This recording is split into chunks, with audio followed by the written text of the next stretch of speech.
지난 4월 달에 일본에서 야마기시 가즈오라는 분이 이 신부전증으로, 그 당시 이제 이 연세가 80이라고 합니다. 그 80의 나이로 돌아가셨는데요. 이제 이분이 누군가 하니까 일본에서 그 라면의 신으로 불리던 그런 분이라고 합니다. 어린 16세 때 돈 벌려고 상경해가지고 그때 취직한 데가 이게 그 라면집이랍니다. 그래서 이제 16살 어린 나이 때 라면집에 취직하는 것을 인연으로 해가지고 이분이 돌아가시기 80살이 될 때까지 평생을 이 라면과 인연을 맺으면서 사신 분인데요. 이분이 그 일본에서 유명하다 그러네요. 특제 모리소바라고 이 소스에 찍어 먹는 라면이랍니다. 이거를 개발한 분으로 유명하고요. 그리고 자기 라면과 관련된 제자를 무려 300명이나 배출한 분이라고 합니다. 근데 이분이 이제 4월 달에 돌아가시면서 유언처럼 남긴 마지막 3마디가 일본의 그 전역에 화제가 됐다고 합니다. 이분이 돌아가시기 직전에 남긴 3마디 유언이 뭐냐 하니까 이렇게 유언을 남겼습니다. 첫 마디가 이겁니다. 어서 옵시오. 이게 참 좀 이상한 거 아닙니까? 그 돌아가시기 직전에 남긴 첫 마디가 어서 옵시오. 두 번째 마디가 뭐냐 하니까 특제 모리소바입니다. 자기가 개발한 그 라면 이름을 두 번째로 외쳤고요. 마지막 세 번째로 이분이 외친 마디가 뭐냐 하니까 감사합니다. 그렇게 하고 돌아가신 거예요. 이게 장안의 화제가 돼가지고요. 일본 NHK 방송하고 요미우리 신문에 이게 기사가 될 정도로 화제가 됐는데요. 저는 그 기사를 보면서 나는 내 마지막에 뭘 외치고 죽을까? 이거 막 준비해서 하는 거 말고요. 이렇게 하고 내 마지막에 이래야지 이런 거 말고 머릿속에 그 생각이 꽉 차가지고 무의식적으로 튀어나오는 거. 나는 무슨 말을 외치고 죽을까? 그때 그 야마기시 가즈오 이분의 그 임종을 지켰던 많은 제자들이 이런 이야기를 했답니다. 의식이 흐린데도 스승님은 계속 라멘 생각을 하셨던 것 같다. 이거하고 비슷한 일이 우리나라에도 있었는데요. 여러분 그 장충동 할머니 아시죠? 그 순대와 돼지족발로 유명한 장충동 할머니가 돌아가시면서 이분도 평생을 이제 이 돼지족발, 순대 이걸로 이제 인생을 다 바친 분 아닙니까? 이분이 돌아가시기 전에 이제 자녀들을 다 이제 소집을 한 거예요. 원래 그 부모로서 자녀들에게 마지막 남겨주시는 유언이 얼마나 중요합니까? 그렇게 자식들을 다 모아놓고 이 장충동 할머니가 하셨던 마지막 유언이 유명한 명언이에요. 이렇게 말씀하셨습니다. 돼지고기는 얇게 썰어라. 그렇게 하고 돌아가셨어요. 여러분은 웃으시지만 전 이게 그렇게 감동이 되더라고요. 물론 여러분 그 돼지족발 하시는 이게 막 엄청난 가치 있는 일이라거나 뭐 라면을 뭐 개발하는 이게 막 엄청난 어떤 가치가 있어서가 아니고요. 사람이 이 땅을 살아가면서 호흡이 닿는 그날까지 뭔가 거기에 인생 전부를 걸고 뭔가를 향하여 이 꿈을 가지고 몰두할 수 있다면 그 인생은 행복한 인생 아닐까요? 그래서 자기 평생을 거기에 다 걸고 죽기 전에 자식들을 모아놓고 돼지고기는 얇게 썰어라. 그 꿈을 전수해 주시는 인생이라면 누가 이 할머니의 삶이 시시하다 그렇게 말씀할 수가 있겠습니까? 제가 청소년 사역을 10년 하고 제 인생의 면류관이 뭐냐 하면은 너무너무 귀하고 아름다운 제자들이 많다는 거예요. 그 중에는 뭐 우리나라 정부 요직에서 지금 중요한 일을 하는 제자도 있고 또 그런가 하면 아주 평이하게 살아가지만 자기 삶의 자리에서 참 그리스도인으로 빛을 내면서 살아가는 제자들이 참 많습니다. 그 제자들 중에 요즘에 그 텔레비전에 자꾸 나와서 제 눈에 떠있는 제자가 있는데 여러분 그 뮤지컬 배우로 유명한 손준호, 김소연 씨 부부 아시죠? 그 손준호 그 형제를 저희 중등부, 고등부 때 6년을 제가 가르쳤던 제자예요. 그 어린 중학생 시절서부터 그 성악에 대한 꿈을 갖고 또 참 반듯하게 또 그리스도 안에서 잘 자랐던 제자인데요. 어느 날 이 친구가 갑자기 TV에 나오더니 막 요새는 또 연예 프로그램에도 종종 등장을 하고, 요즘에는 또 그 부부, 그 어린 꼬맹이 아이가 지금 막 이 국민 아들 그러면서 막 너무나 이제 귀엽다 그렇게 인정을 받고 있어서 저도 참 기쁩니다. 그래서 한 번은 그 두 부부를 제가 불렀습니다. 식사 같이 한번 하자. 그래서 이제 식사를 같이 하면서 두런두런 이야기를 나누었는데, 제가 그날 참 마음이 기뻤던 한 가지 포인트가 있었는데요. 이 대화 중에 이런 이야기를 하더라고요. 지금 뭐 스케줄이 얼마나 바쁘겠습니까? 여기저기 불려다니느라고 정신없이 바쁜데요. 그럼에도 불구하고 그 바쁜 시간을 쪼개가지고 계속 지금 목소리를 개발하고 또 연습하고 노력하고 이런데 한 7시간, 8시간씩 시간을 투자한다는 거예요. 근데 그 다음에 참 너무 인상적이었던 게요, 그렇게 바쁘고 분주하게 살아가는 와중에도 계속 이 목소리를 위해서 연습을 하고 살아가는 그 과정들이 너무 행복하다는 겁니다. 저는 제 제자가 이렇게 유명해져서 기쁜 것도 있지만, 자기가 하는 이 일에 대하여 이렇게 기쁨을 가지고 달려갈 수 있는 그 모습이 참 아름답더라고요. 곳곳에 이제 제 제자들이 그렇게 지금 이제 이 사회의 주역으로 살아가고 있는데, 아니 이 제자들이 이렇게 꿈을 꾸고 사는데 그 꿈을 가르친 제가 시시하게 살아서 되겠나, 이런 게 저에게 이제 도전이 되는 거예요. 이런 생각을 하다가 보니까요, 이제 2주 전에 담임 목사 재신임 투표가 있던 날 저는 이제 집에 가서 기다리고 있었습니다. 이제 결과를 이제 통보해 주실 때까지 기다리고 있었는데, 한 7시 반 넘어가지고 이제 담당자한테 연락이 왔습니다. 목사님, 다시 분당 우리 교회에서 7년의 임기를 허락받으셨습니다. 축하드립니다. 그렇게 이제 연락이 왔어요. 뭐 사실 뭐 연락 받기 전에도 저 떨어질 거라고는 생각 안 했습니다. 설마 여러분이 뭐 저를 그렇게 떨어뜨리겠나, 불쌍히 봤으라도 한 번 더 기회를 주시지 않겠나, 제가 사실은 그런 생각을 하고 있었지만, 그렇게 공식적으로 교회로부터 그 명을 제가 받고 나니까요, 저에게 공식적으로 7년의 임기가 다시 주어졌다는 통보를 받으니까 말로 다 할 수 없는 여러 가지 생각이 겹치더라고요. 이 일이 내 인생에는 무슨 의미일까? 그리고 제가 7년 더 담임 목사로서 임기를 부여받는 이 일이 우리 교회 성도님들한테는 이게 무슨 의미일까? 그날 주일 저녁에도 많은 생각을 했고요, 월요일 날은 하루 종일 생각을 했고요. 그렇게 이제 이 7년 담임 목사 연장이 되는 이 일이 분당 우리 교회에서 의미가 있고 가치 있는 그 무엇이 돼야 될 텐데, 그런 생각을 하면서 하루를 보내놓으니까 화요일 날, 그 다음날 새벽에 딱 2시에 눈이 떠지는 거예요. 새벽 2시에 제가 자리에서 일어났습니다. 그래서 그날 새벽 2시부터 6시까지 4시간 동안을 말씀을 묵상을 하고 하나님께 은혜를 구하고, 아버지 분당 우리 교회가 어떤 교회 되었으면 좋겠습니까?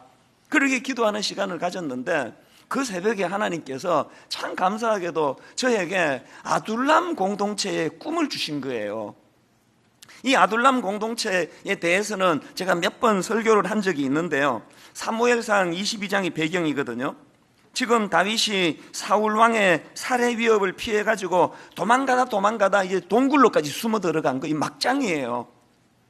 1절이 그 내용입니다. 사무엘상 22장 1절. 그러므로 다윗이 그곳을 떠나 아둘람 굴로 도망하매 그의 형제와 아버지의 온 집이 듣고 그리로 내려가서 그에게 이르렀고, 이렇게 아둘람 굴로 다윗이 이제 숨어 들어갔는데, 그 소식을 들은 다윗을 이제 사랑하는 사람들이겠죠, 원근 각처에서 그 동굴로 모여드는 내용이 나오는데 2절입니다.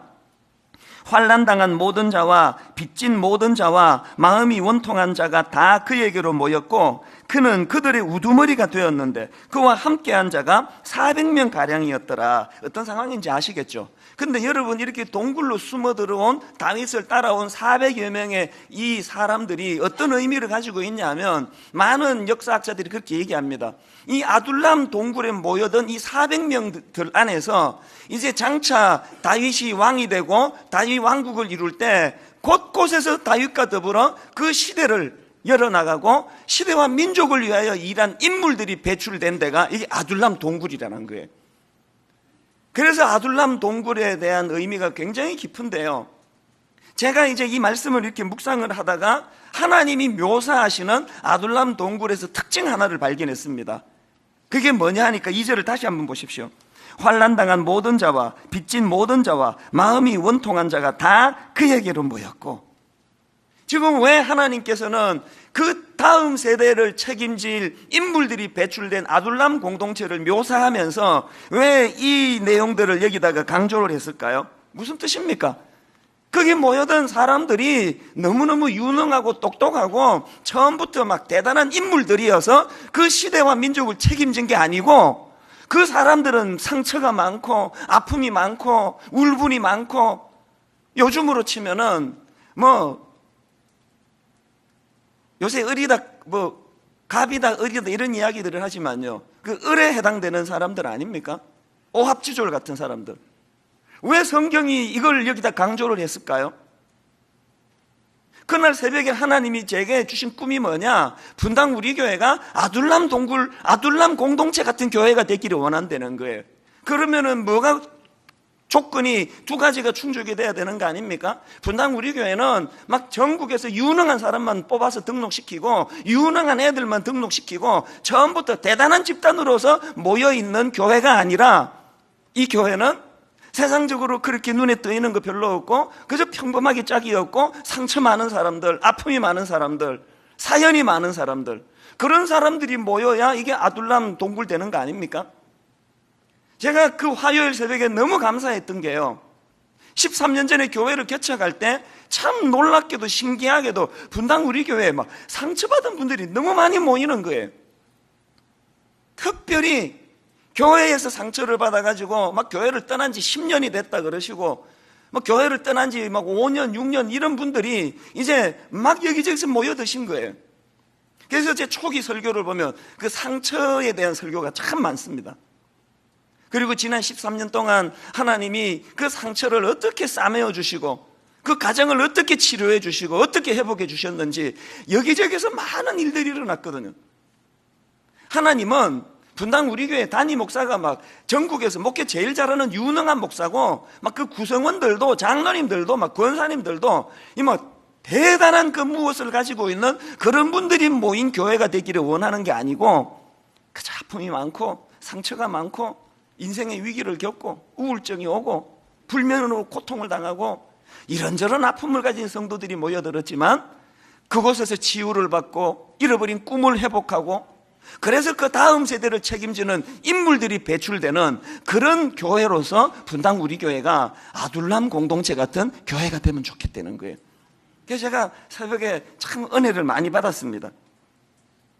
그리고 나니까 이제 이걸 같이 나누어야 되겠다. 저 혼자 이거를 받으면 무슨 소용입니까? 이제 전 교회적으로 공동체주의를 선포하고 이제 이 꿈을 함께 나누는 이런 은혜가 있으면 좋겠다. 그래서 이제 오늘 공동체주의를 이제 생각을 한 거예요. 그러다가 또 한 가지 생각이 든 게 뭐냐 하니까, 이걸 우리 어른들만 나눌 게 아니라 오늘 우리 중고등부 애들을 같이 초청하자. 우리가 꾸는 이 꿈을 우리 다음 세대 어린아이들에게 전수하고, 어른들이 이렇게 교회를 지켜나가려고 노력할 테니 너희들도 꿈을 꾸면서 준비하는 청소년 되거라. 이걸 좀 나누고 싶었던 거예요.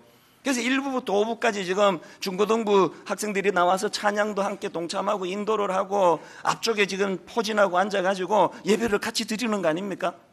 우리 딸도 이제 고등부 딸도 아까 7시 예배, 1부 예배에 이제 간다 그래가지고 한 6시 좀 넘어가지고 깨워달라 그래서 깨웠더니 막 이제 내일부터 시험이에요. 중간고사. 그래서 애가 막 그냥 막 말로 다 할 수 없이 힘들어 하면서 그렇게 따라 나오더라고요. 그래서 제가 이제 걔를 데리고 가면서 물었습니다. 야, 너 내일부터 중간고사인데 너 이래도 되니? 그랬더니 자기도 안 된다고 생각한대요. 그러면서 하는 말이, 자기도 이러면 안 되는 줄 알았는데 그 자기 목사님이 하시는 말씀이 상황에 끌려다니는 인생이 되지 말라고 그러셨다고. 그래서 내가 그 말씀이 맞다. 그리고 오늘 은혜 많이 받아라. 그리고 예배를 같이 드렸거든요. 여기 지금 내일부터 중간고사예요, 우리 중고등부 애들이. 저는 여러분들이 오늘 찬양 인도하고 예배를 같이 드리고 이렇게 저렇게 시간을 드리는 과정에서 무엇보다 우리 기성세대도 마찬가지지만 여기 참석한 우리 어린 청소년들이 하나님 주시는 말씀에 은혜 받게 되시기를 바랍니다. 은혜 받고 여러분이 꿈을 꾸시게 된다면, 그래서 오늘 은혜 받고 왜 공부해야 되는지 이유를 발견하고 이제 밤새도록 이제 시험 준비해 가지고 내일부터 시험에 이제 대박이 나시기를 바랍니다. 이런 항의가 들어오면 안 됩니다. 중간고사인데 교회가 이런 쓸데없는 걸 해가지고 시험 망쳤다, 그런 얘기가 들리지면 안 되잖아요. 하나님 꿈 주시면 성적 이런 거에 연연하는 인생이 아니고 그것을 뛰어넘는 이 시대와 민족을 바라볼 줄 아는 청소년들이 될 줄로 믿습니다. 자, 그렇다면은요, 여러분 여기서 한 가지 생각할 게 뭐냐? 아니, 아둘람 공동체가 그렇게 상처가 많고 아픔이 많은 그런 참 오합지졸 같은 사람들이 모인 공동체였는데 어떻게 그 상처들을 다 회복하고 치유하고 그 다음 세대를 책임지는 주역들이 배출되는 이런 공동체가 될 수 있었나? 제가 이 질문을 가지고 묵상을 해보니까 대답이 의외로 쉽더라고요. 간단해요. 그 아둘람 공동체가 교육 환경이 좋아서 그런 거 아니고요, 상처치료 전문가들이 포진해서 그런 거 아니고요, 여러분 그 아둘람 동굴에는 지도자 다윗이 있었기 때문이에요. 다윗 한 사람이 거기에 포진했기 때문이에요. 여러분 그 상황을 한번 상상을 해보세요. 다윗 자신도 지금 상처 덩어리 아닙니까? 자기가 사울 왕에게 잘못한 게 아무것도 없거든요. 자기가 해준 거라고는 사울이 위기를 만날 때 골리앗 무찔러준 그 죄밖에 없는데 끊임없이 자기를 죽이려는 그 사람 앞에 얼마나 상처가 많겠습니까? 그 바로 직전에 그 목숨 부지하겠다고 그 수염에 침을 질질 흘리면서 그 미친 사람 흉내를 내면서 그렇게 비굴하게 목숨을 건져냈으니 그 자괴감이 얼마나 크겠냐고요. 동굴 안의 상황을 한번 보세요. 눈 떠보면은 공기도 안 통하고 침침한 그곳에 온 주변에 상처받은 사람들.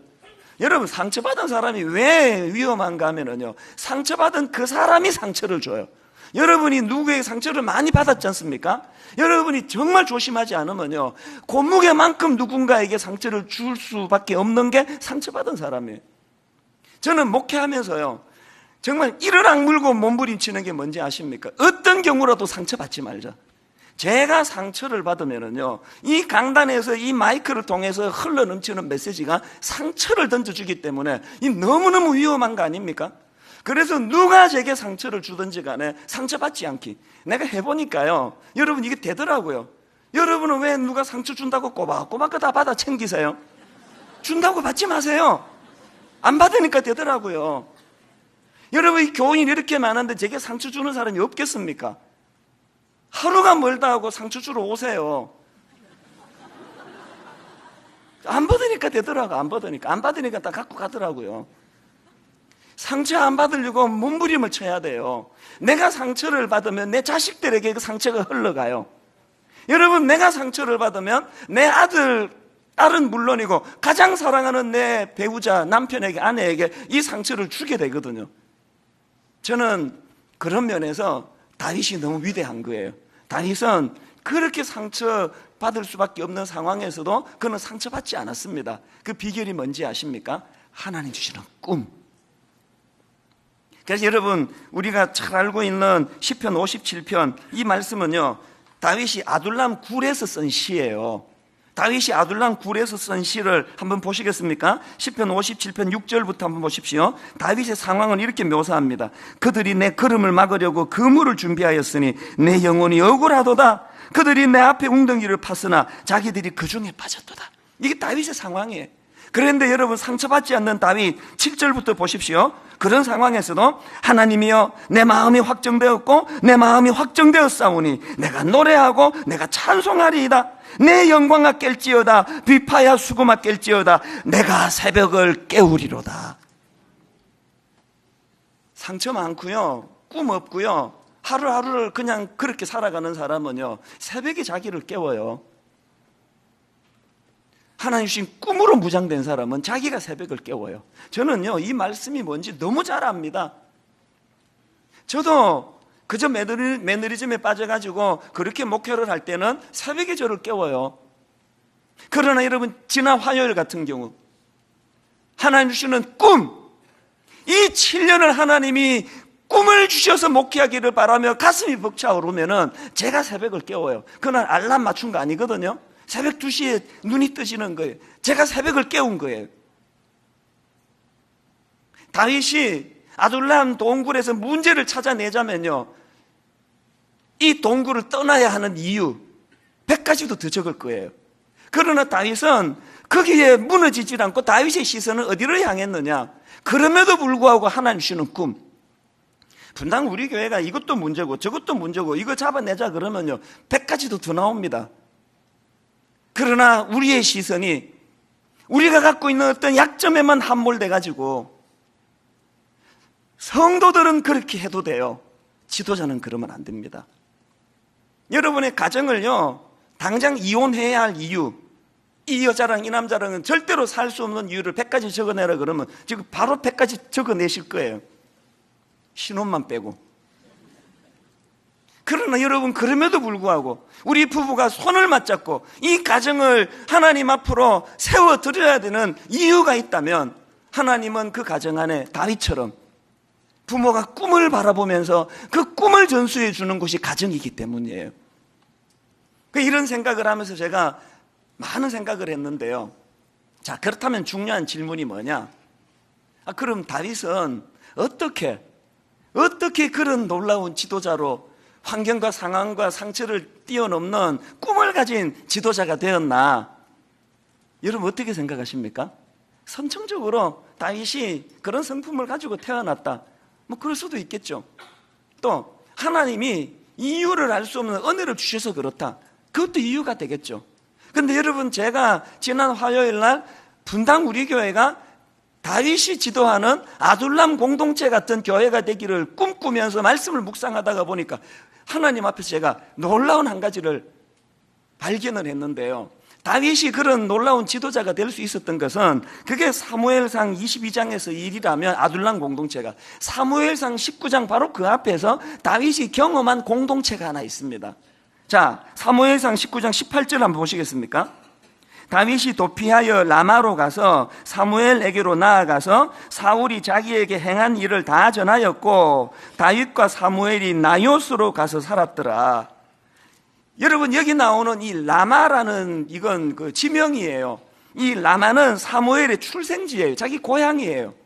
그런가 하면 이 나요시라는 이 단어는 원어로 보면은 터, 공간, 이런 뜻을 가진 단어인데요. 지금 여기서는 기숙사, 공동체, 이런 뜻을 가진 단어예요.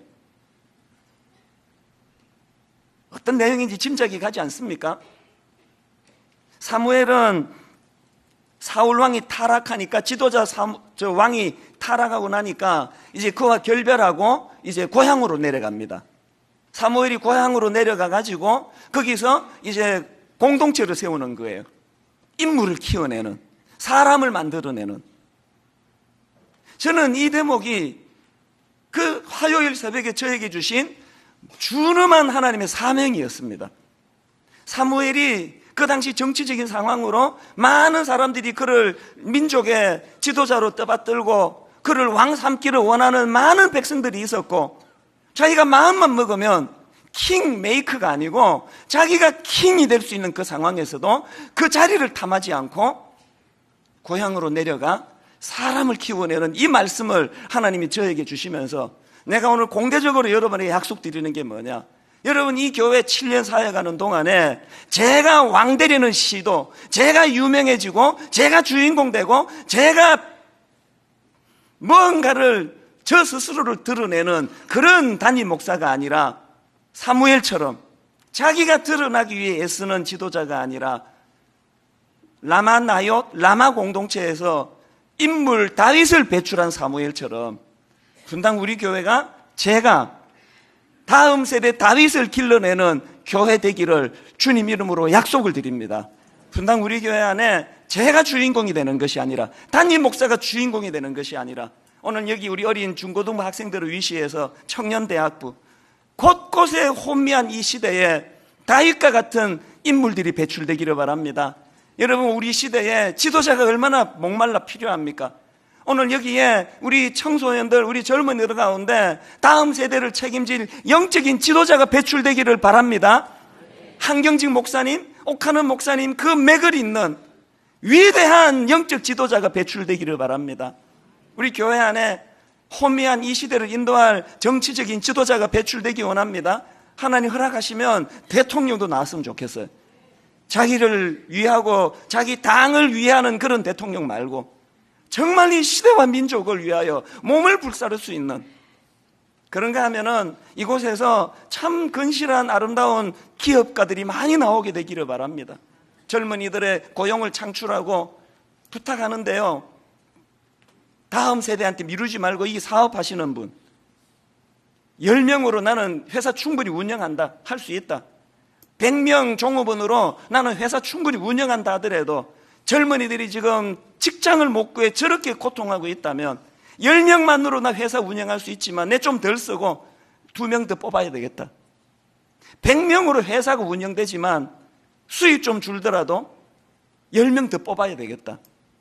나라를 생각하고 연약한 이웃을 생각하고 다음 세대를 생각하는 참 좋은 사업가들이 분당 우리 교회에서 많이 배출되게 되기를 바랍니다.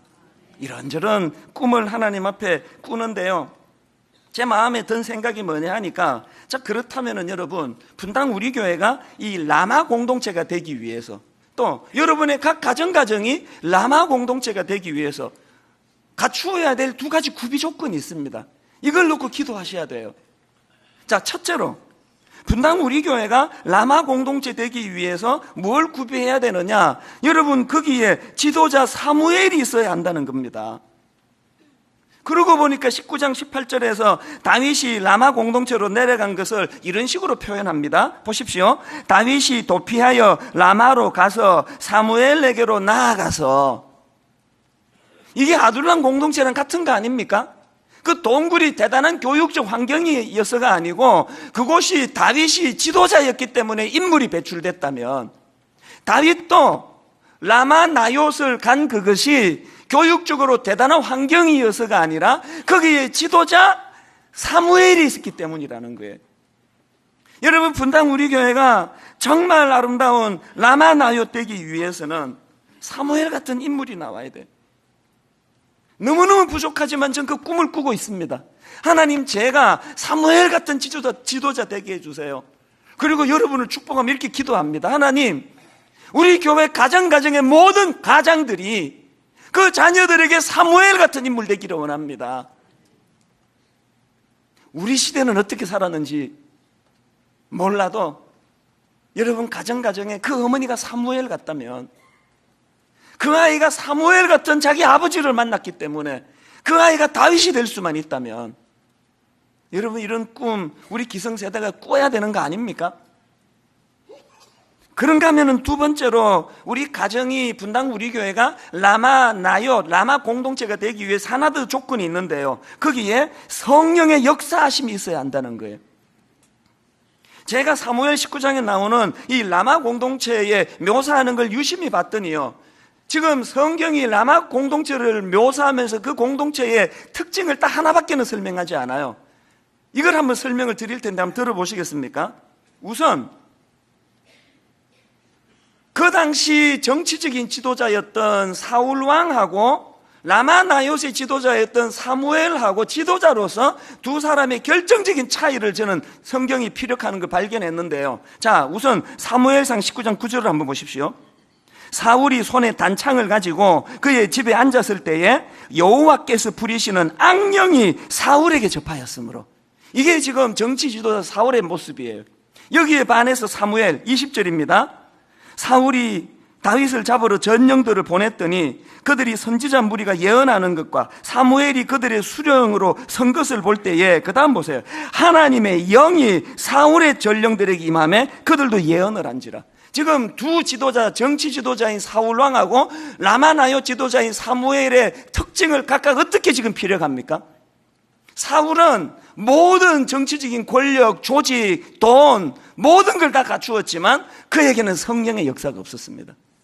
사무엘은 고향으로 가가지고 갖춘 게 아무것도 없습니다. 그러나 그 공동체의 특징이 성령이 역사하시는 곳, 계속 본문에서 이걸 지금 반복해서 강조하는 거 아닙니까? 심지어는 23절을 보니까 사울이 라마나요스로 가니라 하나님의 영이 그에게도 임하시니, 그 사무엘이 이끄는 라마 공동체가 얼마나 뜨거운 성령의 역사가 강력했는지 그 포악했던 사울조차도 그 공동체 안에서 성령의 역사하심을 그가 경험을 하게 됐다는 이야기 아닙니까? 분당 우리 교회는 인간 지도자들이 설치고 다니는 사무엘이라고 떠드는 교회가 아니라 정말 이 교회가 라마나요 되기 위하여 성령의 역사가 살아 움직이는 교회 되기를 바랍니다. 인간의 생각, 인간의 이성, 인간의 그 무엇을 뛰어넘는 성령의 강한 역사가 일어나가지고 너무너무 상처가 많은 사람들, 이 문만 열고 들어와 앉아있으면 그 상처가 떠나가고 자기가 상처받은 것 때문에 또 다른 누군가를 괴롭히고 또 다른 누군가에게 몹쓸 짓을 하는 그런 사람들이 이 자리에 앉아있다 할지라도 그 사람의 내면이 성령의 역사하심을 치유되어 새 사람으로 변화되는 이런 아름다운 공동체가 되기를 원합니다. 여러분, 이 성령님을 우리가 구해야 돼요. 그저 인간 이찬수만 보이는 이런 교회 말고 하나님, 이 교회 안에 곳곳에서 성령의 역사가 일어나기 원합니다. 상함이 치유되기 원합니다. 복음의 능력이 그 사람을 얼마나 놀랍게 변화시키는 능력인가를 맛볼 수 있는 그런 교회가 되기를 원합니다. 여러분, 제가 이 꿈을 꾸는데 너무너무 가슴이 벅찬 거예요. 초대교회가 태동될 때 똑같이 거기도 그 당시 천민들, 그 당시 보잘것없는 사람들, 이런 사람들이 모여 초대교회를 구성하는데, 초대교회가 태동되기 직전에 나온 이 말씀을 보세요. 사도행전 2장 17절. 하나님이 말씀하시기를 말세에 내가 내 영을 모든 육체에 부어주리니 너희의 자녀들은 예언할 것이요 너희의 젊은이들은 환상을 보고 너희의 늙은이들은 꿈을 꾸리라. 이따가 우리가 그거 할 거거든요. 골판지로 하나님 앞에 내가 이런 하나님의 자녀가 되겠습니다, 이거를 할 텐데 아까 일부 시간이에요. 연세가 90이 되신 어르신이 나오셔가지고 울먹울먹하면서 내가 우여곡절 끝에 이 교회로 내가 발걸음을 옮겼는데 내가 90의 나이이지만 이 교회에서 하나님 주는 꿈을 꾸고 싶습니다. 끝나고 제가 그 어른을 안아드렸어요. 성도님들 다 우셨습니다. 어린 중학생만 꿈꾸는 교회가 아니고 연세가 90이 되신 이 어르신, 이 교회만 들어오면 꿈이 살아나고, 비록 육신은 너무너무 힘들고 후패한 육신을 갖고 있지만 하나님 주시는, 성령 주시는 그 꿈, 내가 더 살아야 되겠다, 내 자녀 손들을 위하여 내 꿈을 가지고 기도해야 되겠다. 분당 우리 교회 이런 교회 되기를 주님 이름으로 축복합니다. 저는 지난 2주 이 말씀을 준비하면서 너무 행복했어요. 설교 준비하다가 하나님 2기, 3기로 넘어가며 분당 우리 교회가 이제 아둘한 공동체 되기를 꿈을 주셨는데, 그러다 제가 문득 든 생각이요, 7년 전에 하나님이 무슨 꿈을 주셨더라? 기억나십니까? 7년 전 시무투표 마치고 1년간 안식년 얻어 제가 LA에 가지 않았습니까? 풀러 신학교에서 미셔널 처치를 제가 배우게 되고, 귀국하기 전에 LA에서 하나님이 제게 주신 꿈이 뭐였습니까? 기억나시죠? 요셉의 창고를 열어라. 개척하고 7년 동안 이 풍성한 은혜를 네가 받았으면 흉년을 만난 한국 교회와 한국 사회를 위하여 너희들이 받은 은혜의 창고를 열어라. 하나님이 제게 주신 그 비전 꿈이었거든요. 그래서 제가 이 설교를 준비하다가 갑자기 너무 궁금해졌어요. 그래서 복지재단 담당하는 담당자하고 이웃사랑부 담당자하고 메일을 보냈습니다. 현황을 좀 나한테 알려주면 좋겠다. 메일을 받고 제가 얼마나 감사했는지 몰라요. 한번 들어보세요. 그대로 읽어드릴게요. 여러분, 7년 전에 2기 사역 시작하면서 선포했던 요셉의 창고를 열어라의 선포가 이게 2009년도예요. 이걸 염두에 두고 한번 들어보십시오. 2009년 5월 다문화 센터 개소 이후 성남지역 557명의 결혼 이주 여성이 등록하여 한글 교육, 검정고시 등 다양한 서비스를 제공하여 주고 일 나가는 다문화 가정의 아이들을 맡아 방과 후 교실을 열고 있습니다. 2011년 12월에는 이들 결혼 이주 여성들에게 일자리를 만들어주기 위해 드림센터에 다문화 카페를 열었으며 지금도 10여 명의 이주 여성들이 바리스타로 일을 하고 있습니다. 여러분, 우리 교육관 1층에 있는 그 카페를 좀 많이 이용해 주세요. 그 수입 전체가 지금 우리 다문화, 외국에서 온 이 다문화 분들을 위하여 지금 쓰여지고 있습니다. 그런가 하면은 2009년 12월 시작한 에듀투게더는 처음에는 중학생 10명으로 시작했는데 현재 75명의 교육 봉사자들이 90명의 중고등학생들을 가르치고 있으며 2011년 5월에는 한마음 장애인 복지관 운영하면서 장애인은 물론 지역 노인 어려운 이웃을 섬기고 있고 하루 여기에 지금 출입하는 장애인 어르신들이 1,몇백 명이랍니다. 2013년도에는 성남 지역 청소년들의 문화적 욕구를 지원하기 위하여 컬처 투게더를 개소하여 30여 명의 청소년들에게 기타, 드럼 등 악기 연주와 미술 교육, 뮤지컬까지 배울 수 있는 기회를 주고 있습니다. 2014년도에는 40세 이상의 장년, 중증 장애인 27명을 전담하는 우리 주간보호센터를 교육관에서 개소하였고 같은 시기에 우리 사랑부 장애인 예배가 시작되었는데 벌써 청년부, 학생부로 나누어 예배를 드릴 정도로 규모가 커져 나가고 있습니다. 제가 그 메일을 받으면서 가슴이 벅찼습니다. 우리가 꿈꾸면 하나님은 일하십니다. 우리가 꿈을 꾸면 하나님은 오늘도 그 꿈을 이루어 주시는 분이에요. 결론을 맺으려고 합니다. 왜 이 메일을 내가 소개했는지 아십니까? 왜 여러분 제가 종종 예배 시간에, 설교 시간에 우리 교회가 하고 있는 이웃사랑부 사역을 소개하는지 아십니까? 저는 우리 성도님들이 이런 소개를 들으면서 여러분이 이 교회를 긍지를 가진 교회가 됐으면, 저는 여러분이 출석하는 그 교회를 부끄러워하지 않기를 바랍니다. 오늘 똑같은 마음으로 우리 중고등부 학생들이 모인 이곳에 이거를 읽어주는 이유는 하나예요. 이 아이들이 학교에 가서, 우리 대학생들이 캠퍼스에 가서, 우리 청년들이 직장에 가서 자기가 다니는 분당 우리 교회를 부끄러워하지 않도록, 자기가 다니는 분당 우리 교회를 자랑할 수 있도록, 묻지도 않는데 나 분당 우리 교회 다닌다고, 우리 교회는 이런 일을 하는 교회라고. 여러분, 이 꿈을 이루어내기 위하여 제가 스스로 스타 되려고 몸부림치는 이런 유치한 짓 하지 않기를 약속합니다. 사무엘 되겠습니다. 여러분, 제가 사무엘 되어서 다윗을 길러내는, 오늘 결론은 어떻게 맺기를 원하는가 하면요, 이 공동체의 주의를 이제 선포하고 우리 교역자들하고 머리를 맞대고 연구했습니다. 어떻게 예배를 하나님께 올려드릴까? 담당하는 교역자들은요, 어제 공휴일인데도 불구하고 같이 모여가지고 이것을 연구했는데 한 교역자가 참 좋은 아이디어를 줬습니다. 여러분, 그 예전에 제가 미국의 어느 교회에서 그 골판지 간증했던 영상을 보여드리지 않았습니까? Before, After 그래가지고 그 교역자가 여기에서 착상을 해가지고 이제 목사님 분당 우리 교회 이 꿈을 선포하면서 우리 성도님 대표들에게 이걸 한번 시도를 했으면 좋겠습니다. 그래서 너무 좋다, 해보자. 우리 교역자들의 압력에 또 제 스스로가 담임 목사가 본을 보이는 차원에서 제가 먼저 이제 이 골판지를 이제 준비를 했거든요. 내가 뭘 선포하면 좋겠나 이렇게 고민하는데요, 제 어머니 생각이 나는 거예요. 교회를 개척하고 연로하신 어머니가 늘 저에게 경고하던 한마디가 있었는데, 어머니 너 3가지 조심해라. 너 3가지 조심해야 된다. 돈 조심해야 되고, 여자 조심해야 되고, 명예 조심해야 된다. 네 3가지만 조심하면 된다. 그 어머니 말씀이 또 올라가지고 내가 이 3가지를 가지고 골판지를 만들었는데요, 이제 제가 먼저 선포를 하고 이후에 부탁드린 우리 대표들이 나와서 이것을 나눌 때 여러분도 이 꿈을 같이 나누어 주시기를 바랍니다.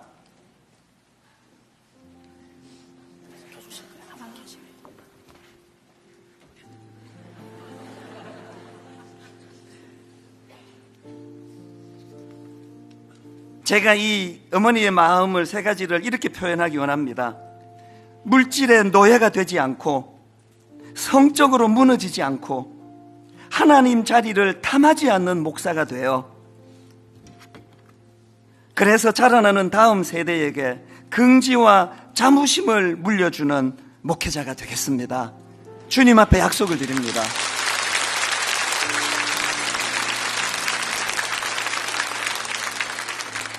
이제 교회를 대표한 어린 중학생부터 연세가 드신 어른에 이르기까지 이제 골판지로 하나님 앞에 약속하고 또 꿈을 나누는 시간을 가질 텐데요, 한 분 한 분 큰 박수로 그렇게 축복해 주시기 바랍니다. 우리 맨 먼저 우리 자매님 나오시는데 뜨거운 박수로 맞아 주시기 바랍니다.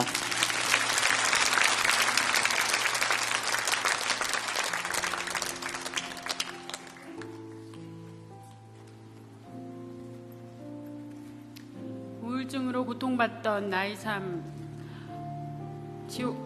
죽고만 싶었습니다. 그러나 이제는 예수님을 믿고 살 소망을 얻었습니다. 예수님만으로 살겠습니다.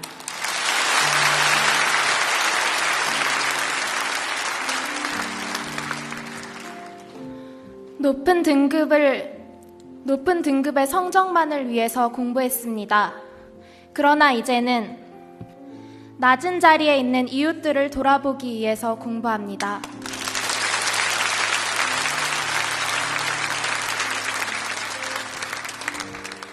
어린 시절 유흥 없이는 살 수 없었던 나. 이제 예수님 알고 예수님 없인 살 수 없는 나.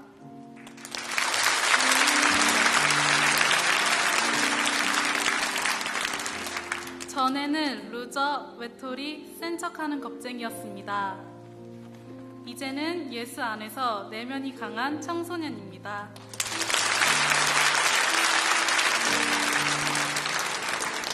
아이에게 집착하며 평온함이 없는 삶을 살았습니다. 이제는 하나님께 온전히 의탁하고 자유함을 누리며 살아가겠습니다.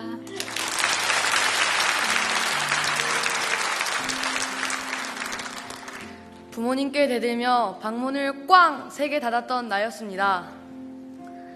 이제는 방문을 살살 닫으며 살살 닫고 있습니다. 엄마 사랑해요.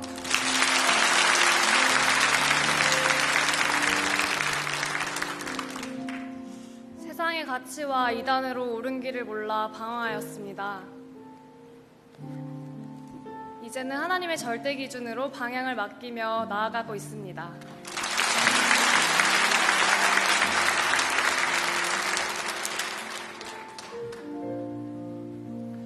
내 나이 77세입니다. 그러나 지치지 않습니다. 번향을 바라보며 경조부를 섬기고 있습니다. 서현 안내 산부를 섬기고 있습니다.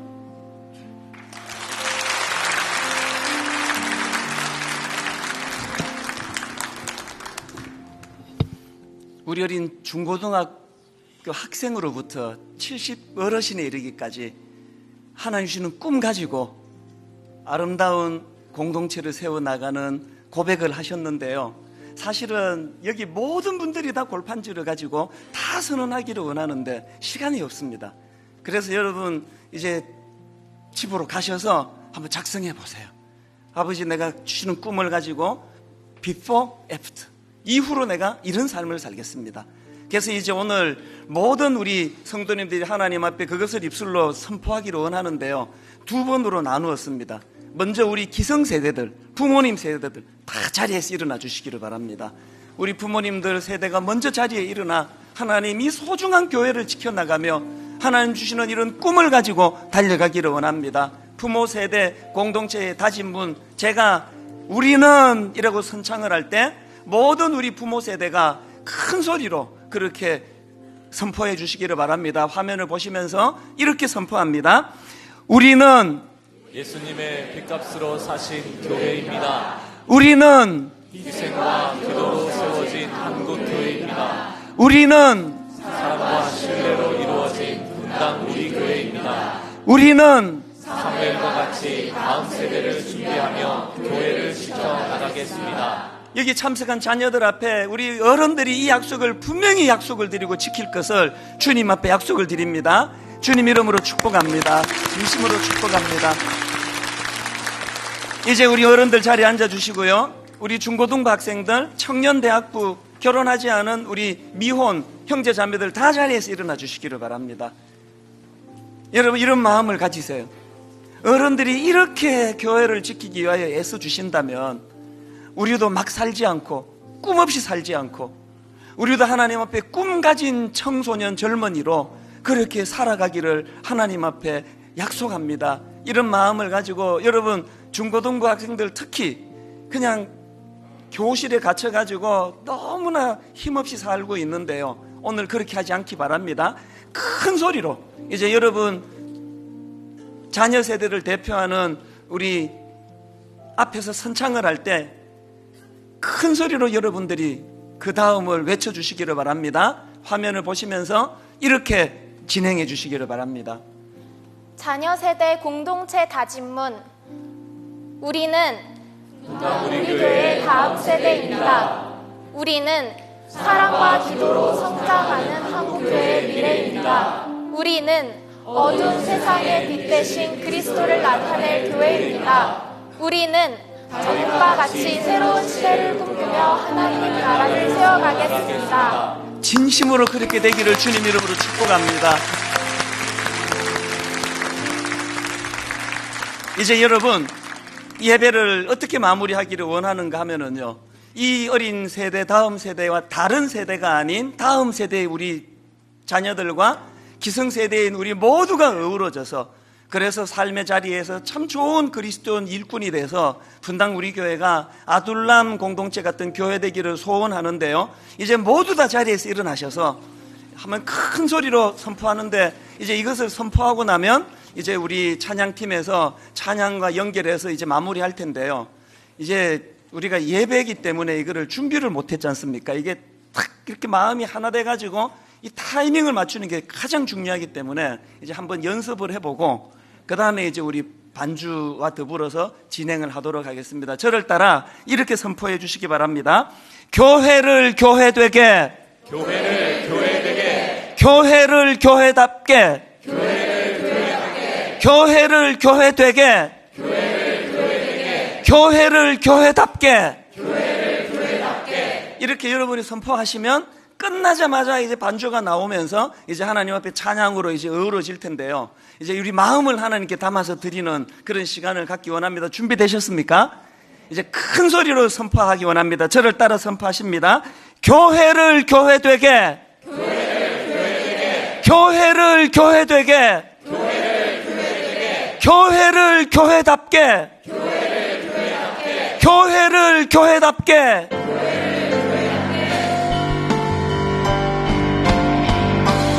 교회를 교회되게, 예배되게, 우리 사용하소서, 진정한 부흥의 날 오늘 임하도록 우리를 사용하소서. 교회를 향한 꿈을 선포합니다. 교회를 교회되게, 예배되게, 우리를 사용하소서. 진정한 부흥의 날 오늘 임하도록 우리를 사용하소서. 우리에게 소원이 하나 있네. 주님 다시 오실 그날까지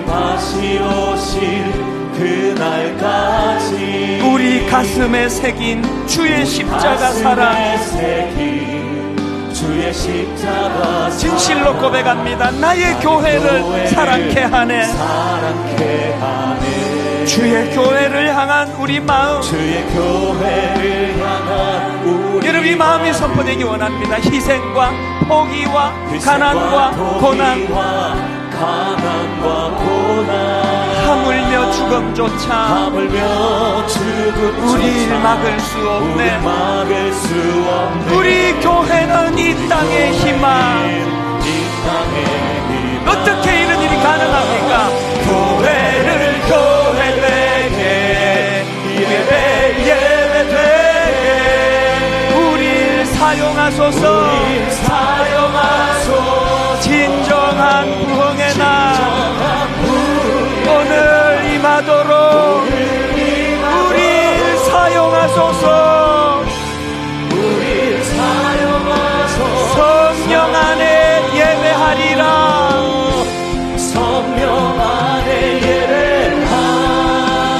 하나님 주시는 자유의 마음으로 사랑으로 사역하리라. 교회는 생명이니 아멘. 교회를 교회되게 예배되게 우리 사용하소. 진정한 부흥의 날 오늘 임하도록 우리 사용하소서.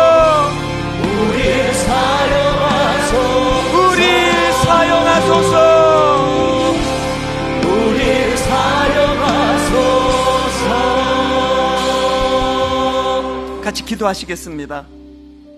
하나님이여, 내 마음이 확정되었고 내 마음이 확정되었사오니 내가 노래하고 내가 찬송하리이다. 내 영광아 깰지어다. 비파야 수금아 깰지어다. 내가 새벽을 깨우리로다. 하나님, 분당 우리 교회가 혼미한 이 시대 현대교회에 아둘람 공동체 같은 꿈을 키워나가고 꿈으로 사람을 키우는 교회 되게 하여 주시옵소서. 하나님, 분당 우리 교회가 그 일을 위하여 담임 목사인 저를 위시하여 곳곳에 배치된 이 교회 지도자들이 하나님 라마 공동체를 맛보게 해주시고 거기서 사무엘을 만날 수 있게 해주시고 거기서 일하시는 성령님을 경험하고 맛보게 하여 주시옵소서. 가정마다 하나님 살려주시옵소서. 우리 가정의 엄마가 아빠가 그 가정에 사무엘 되게 하여 주시옵소서. 다윗을 배출하는 가정 되게 하여 주시옵소서.